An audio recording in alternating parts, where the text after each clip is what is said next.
400 হিজরির পূর্বে মাযহাবের কোনো অস্তিত্ব ছিল না। 400 হিজরির পূর্বে মাযহাবের কোনো অস্তিত্ব ছিল না। মুসলিম ইতিহাসে মাযহাব বলে কিছু নাই। মাযহাব সৃষ্টি হয়েছে কখন জানেন? রাসূলের মৃত্যুর 400 বছর পরে এই মাযহাব আবিষ্কার হয়েছে পৃথিবীতে। 400 বছর পরে এটা কে আবিষ্কার করলো? এটা কোন শরীয়ত হয়? 4 মাযহাব তৈরি হলো কখন? 4 ইমামের কেউ জানে না যে আমাদের নামে মাযহাব তৈরি হয়েছে। মাযহাব তৈরি হয়েছে 400 হিজরির পরে। কত হিজরির পরে?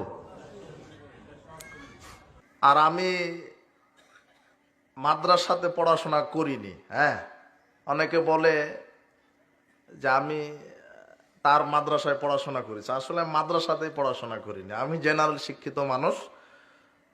Primary, high school, intermediate Naogaon সরকারি কলেজ থেকে কেমিস্ট্রিতে অনার্স। কি মানুষ কোন মাযহাব অনুসরণ করবে না এর কোনো দরকার নেই। মাযহাব হচ্ছে শুধু যে 4টে মাযহাব ছিল তা নয়, বহু মাযহাব ছিল।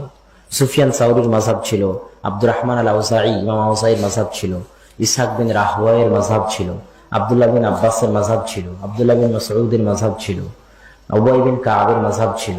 বিশাল বড় বড় তাবি, বড় বড় সাহাবী, বড় বড় ইমামদের মাযহাব ছিল। কিন্তু তেমন কারো মাযহাব টিকেনি। মাত্র 4টে মাযহাব টিকেছে, একটা হানাফি, একটা শাফি, একটা হাম্বলি, একটা মালিকি। মাযহাব মানে হচ্ছে চলার পথ, চলার রাস্তা। কোরআন এবং হাদিস নিজে থেকে বুঝতে যাওয়া ঠিক নয়। কোরআন এবং হাদিস নিজে থেকে বুঝতে যাওয়া কি নয়? ঠিক নয়। কিভাবে বুঝতে হবে? মাযহাব অনুযায়ী বুঝতে হবে। হয় আপনি হানাফি মাযহাবের থ্রু দিয়ে কোরআন এবং হাদিস বুঝেন। মাযহাবকে ইংরেজিতে বলা হয় স্কুল অফ থট, চিন্তার স্কুল। তো কোরআন এবং হাদিস বুঝবেন কোন স্কুল অফ থট দিয়ে? হানাফি স্কুল অফ থট দিয়ে, হাম্বলি স্কুল অফ থট দিয়ে, মালিকি স্কুল অফ থট দিয়ে, শাফি স্কুল অফ থট দিয়ে। যে 4টে মাযহাব ছিল তা নয়, বহু মাযহাব ছিল। সুফিয়ান সাউরির মাযহাব ছিল, আব্দুর রহমান আল আউজাঈ ইমাম আউজাঈর মাযহাব ছিল, ইসহাক বিন রাহওয়ায়ের মাযহাব ছিল, আব্দুল্লাহ বিন আব্বাসের মাযহাব ছিল, আব্দুল্লাহ বিন মাসউদের মাযহাব ছিল, উবাই বিন কাবের মাযহাব ছিল। বিশাল বড় বড় তাবি, বড় বড় সাহাবী, বড় বড় ইমামদের মাযহাব ছিল।